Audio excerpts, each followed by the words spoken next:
আসসালামু আলাইকুম। এখন দেখবেন সংবাদ শিরোনাম। আশুলিয়ার বাইপাইলে ৩.৩ মাত্রার মৃদু ভূকম্পন অনুভূত, গবেষণা কেন্দ্র বলছে আফটার শক। আজকে সকাল 10:36 ঢাকা ভূমিকম্পে নিহতদের গ্রামের বাড়িতে শোকাবহ পরিবেশ। লক্ষ্মীপুর কিশোরগঞ্জে 2 ছেলের সাথে সমাহিত হলেন বাবারা, এখনো চিকিৎসা চলছে। রাজনৈতিক দল নয়, মাফিয়া সংগঠন ছিল আওয়ামী লীগ, মন্তব্য সালাউদ্দিনের। শেখ হাসিনা বিরোধী আন্দোলনে জামায়াত দৃশ্যমান কিছু করে। 3 দিনের সফরে ঢাকায় ভুটানের প্রধানমন্ত্রী শেরিং তোবগে স্বাগত জানালেন প্রধান উপদেষ্টা। জাতীয় স্মৃতিসৌধে শ্রদ্ধা নিবেদন। এতক্ষণ দেখছিলেন সংবাদ শিরোনাম, এখন দেখবেন বিস্তারিত। রাজধানীর অদূরে আশুলিয়ার বাইপাইল এলাকায় সকালে মৃদু ভূকম্পন অনুভূত হয়েছে। রিক্টার স্কেলের মাত্রা ছিল 3.3, জানিয়েছে ভূমিকম্প গবেষণা কেন্দ্র। তারা বলছে সকাল 10:36 12 সেকেন্ডে ভূকম্পন অনুভূত হয়। ভূমিকম্প পর্যবেক্ষণ ও গবেষণা কেন্দ্রের ভারপ্রাপ্ত কর্মকর্তা এবং আবহাওয়াবিদ মোহাম্মদ রুবায়েত কবির জানিয়েছেন, এই ভূমিকম্পের উৎপত্তি স্থল বাইপাইল। তবে মৃদু হওয়ায় স্থানীয়রা এটি বোঝার কথা নয়। গতকালের শক্তিশালী ভূমিকম্পের পর এটি আফটার শক হিসেবে ধরা হচ্ছে। আজকে সকাল 10:36 ঢাকার বাইপাইলে একটা ভূমিকম্প হয়েছে, যে ভূমিকম্পটির মাত্রা ছিল 3.3। এটা একটা মাইনর ক্যাটাগরির ভূমিকম্প। এটা আমাদের যে ভূমিকম্প পর্যবেক্ষণ ও গবেষণা কেন্দ্র আছে, এটা থেকে এটার দূরত্ব হলো 29 কিলোমিটার উত্তর পশ্চিমে। পর কিন্তু আমরা যখন এই বিষয়টি প্রচার হয়েছে, আমরা এরপর স্থানীয়দের সঙ্গে জানতে চেয়েছি, আর তারা কিন্তু বলছেন যে তারা কিছু টের পায়নি। অর্থাৎ তারা বলছেন যে এখন পর্যন্ত যে সময়টি বলা হয়েছে, অর্থাৎ 10:36 12 সেকেন্ডের সময় যে ভূমিকম্পটি অনুভূত হয়েছে, সেই বিষয়টি স্থানীয়রা এখন পর্যন্ত টের পায়নি। তারা বলছেন যে বিভিন্ন গণমাধ্যম এবং আবহাওয়া অফিসের সূত্র থেকে কিন্তু তারা জানতে পেরেছেন। তবে গতকালকে যে ভূমিকম্পটি হয়েছিল সেটি বিষয়ে কিন্তু তারা জানতে পেরেছিলেন এবং আজ করতে পেরেছিলেন, কিন্তু আজকে কিন্তু তেমনটি আজ করতে পারেনি। শুধু যে স্থানীয়রা এমনটি না, আমরা কিছু প্রশাসনের অনেকের সঙ্গে কথা বলেছি, ফায়ার সার্ভিস, উপজেলা প্রশাসন, এদের সঙ্গেও কথা বলেছি। এইসব দপ্তর থেকেও কিন্তু আমাদেরকে আসলে তথ্যটি নিশ্চিত করতে পারেনি। তারাও বলছিলেন যে আসলে তারাও বিভিন্ন গণমাধ্যম থেকে জানতে পেরেছেন যে আজকে 3.3 মাত্রা যে ভূমিকম্পটি হয়েছে সেটি উৎপত্তি স্থল আশুলিয়ার বাইপাইলে। এই বিষয়টি কিন্তু তারা বলছেন। আমরা বিভিন্ন বহুতল ভবনের মালিকদের সঙ্গে কথা বলেছি স্থানীয় ব্যবসায়ীদের সঙ্গে। তারা আসলে বলছিলেন যে গতকাল আজ করতে পারলেও আজ কিন্তু তারা আজ করতে পারেনি। তবে একটি বিষয় কিন্তু তারা বলছেন যে তারা কিন্তু আতঙ্কের ভিতরে রয়েছেন। তারা বলছেন গতকালকে একটি ভূমিকম্প হয়েছে যেটি এই অঞ্চলে বেশ নাড়া দিয়েছে, সারা দেশের মতো এই অঞ্চলে কিন্তু বেশ নাড়া দিয়েছে। আজকে যেটা হয়েছে সেটা বলছে যে তারা বেশ আতঙ্কিত মধ্যে রয়েছে। একের পর এক ভূমিকম্পগুলো কিসের লক্ষণ, এই বিষয়টি খতিয়ে দেখার জন্য তারা অনুরোধ করেছে। এদিকে ভূমিকম্পে নরসিংদীর পলাশ রেসিডেন্সিয়াল মডেল কলেজের মাঠে দেখা দেয়া ফাটল পরিদর্শন করেছে ঢাকা বিশ্ববিদ্যালয়ের ভূতত্ত্ব বিভাগের একটি দল। র্যাপিড ফিল্ড টেস্টের অংশ হিসেবে বেলা 12টায় ভূতত্ত্ব বিভাগের গবেষক ও শিক্ষার্থীদের একটি দল ঘটনাস্থলে পৌঁছায়। এরপর কলেজ মাঠের ফাটল ধরা অংশের মাটি পরিদর্শন করেন তারা, সংগ্রহ করেন বেশ কিছু তথ্য উপাত্ত। আশপাশের বাসিন্দাদের সাথেও কথা বলে দলটি। এছাড়াও পরবর্তীতে গবেষণাগারে পরীক্ষা নিরীক্ষার জন্য ঘটনাস্থল থেকে নমুনাও সংগ্রহ করেন তারা।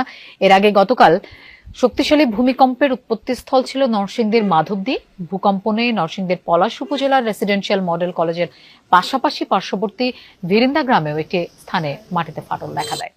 আমরা সেই ফাটলের দৈর্ঘ্য, প্রস্থ এবং কতটুকু অংশ গভীরতায় সেটা ডেবে গিয়েছে এবং এই ফাটলটা কি ভূমিকম্পের সাথে সম্পর্কজনিত কিনা সেটি আমরা আজকে নির্ণয় করছি এবং এখান থেকে আমরা স্যাম্পল কালেক্ট করছি, যা হলো কি আমরা আমাদের গবেষণাগারে নিয়ে আমরা সেটা পরীক্ষা করে দেখব।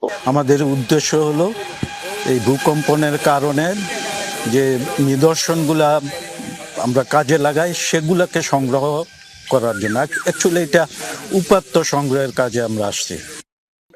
এখানে আসলে সকাল থেকে কিন্তু আমরা নরসিংদীর এই পলাশ রেসিডেন্সিয়াল মডেল কলেজে আমরা রয়েছি। তো এখানে বেলা 12টার দিকে কিন্তু ঢাকা বিশ্ববিদ্যালয়ের ভূতত্ত্ব বিভাগের যে 6 সদস্য বিশিষ্ট যে টিম এখানে এসেছেন, এখানে শিক্ষার্থী পাশাপাশি গবেষক, শিক্ষক সবার মিলিত সমন্বয়ে কিন্তু এই 6 সদস্যের এই টিমটি রয়েছে। এই টিম তারা এখানে এসেছেন, পর্যালোচনা করেছেন, নমুনা সংগ্রহ করেছেন। আর এই বিষয়ে এখন আমি একটু কথা বলতে চাচ্ছিলাম লোপা, যে এই পলাশ রেসিডেন্সিয়াল মডেল কলেজের যে অধ্যক্ষ রয়েছেন আরিফ পাঠান, ওনার সাথে একটু কথা বলতে চাচ্ছিলাম। তো এখানে আসলে পর্যবেক্ষণের যে টিম এখানে আপনার এখানে এসেছিল, তারা কি পেয়েছেন এবং আপনাদেরকে কি জানিয়ে গিয়েছেন? ধন্যবাদ। আসলে ঢাকা বিশ্ববিদ্যালয়ের ভূতত্ত্ব বিভাগের যে পর্যবেক্ষণ দল ইতিমধ্যে এখানে এসছে, ওনারা নমুনা সংগ্রহ করেছে। এছাড়াও দেশের আরো খ্যাতনামা কয়েকটা রিসার্চ ইনস্টিটিউটের রিসার্চাররা এখানে এসছেন, ওনারা নমুনা সংগ্রহ করেছেন। তাদের বক্তব্য অনুযায়ী এমনটি ঘটার কথা না।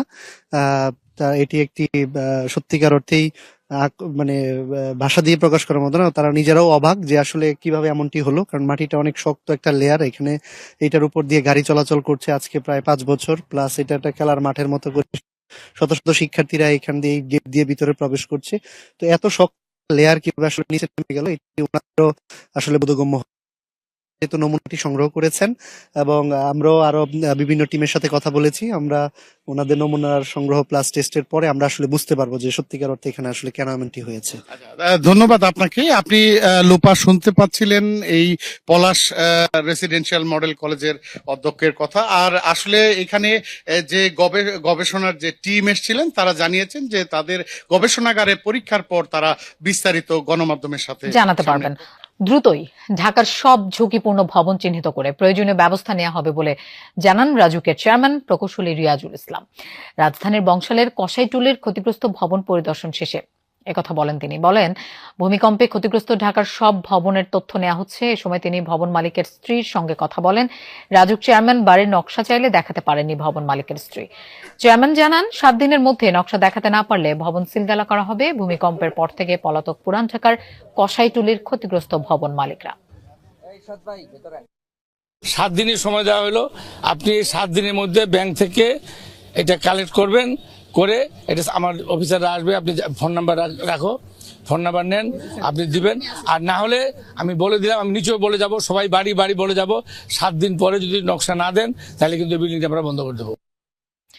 এদিকে ভূমিকম্পে আহত শতাধিক ব্যক্তি চিকিৎসা নিয়েছেন রাজধানীর পঙ্গু হাসপাতালে। সেখানে বর্তমানে ভর্তি আছেন 23 জন। পঙ্গু হাসপাতালের পরিচালক ডাক্তার মোহাম্মদ আবুল কেনান জানান, ভর্তি রোগীর আঘাত গুরুতর, তবে সবার অবস্থা এখন স্থিতিশীল আছে। বলেন, অনেকের অপারেশন করা হয়েছে, তবে ভর্তি রোগীর মধ্যে কেউ আশঙ্কাজনক নেই। এ সময় তিনি আরো বলেন, বেশিরভাগ আঘাত ভয় থেকে দৌড়াদৌড়ি করতে গিয়ে হয়েছে। বলেন, বেশিরভাগকেই প্রাথমিক চিকিৎসা দিয়ে ছেড়ে দেওয়া হয়েছে। এর আগে শুক্রবার সকালে শক্তিশালী ভূমিকম্পে কেঁপে ওঠে রাজধানী সহ দেশের বিভিন্ন স্থান। রিক্টার স্কেলে যার মাত্রা ছিল 5.7। ভূমিকম্পের রাজধানীর বিভিন্ন জায়গায় আতঙ্কে হুড়োহুড়ি করে নামতে গিয়ে আহত হন অনেকে। আমাদের এখানে 119 জন সর্বমোট আহত অবস্থায় এসেছে।